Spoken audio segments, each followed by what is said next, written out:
बारड परिसरात डिझेल टंचाई, डिझेलच्या कॅनसह शेतकऱ्यांच्या मोठ्या रांगा.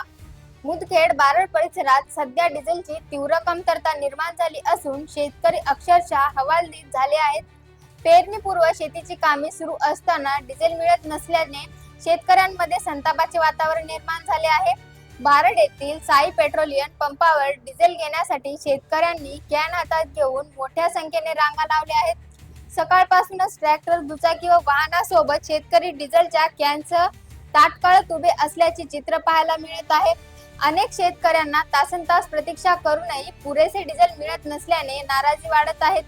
शेतीची कामे अडकल्यामुळे शेतकरी चिंतेत असून प्रशासनाने तात्काळ डिझेल पुरवठा सुरळीत करावा अशी मागणी जोर धरत आहे. शेतीची वेळ आणि डिझेलचा तुटवडा यामुळे बारड परिसरातील शेतकरी मोठ्या संकटात सापडल्याचे दिसून येत आहेत.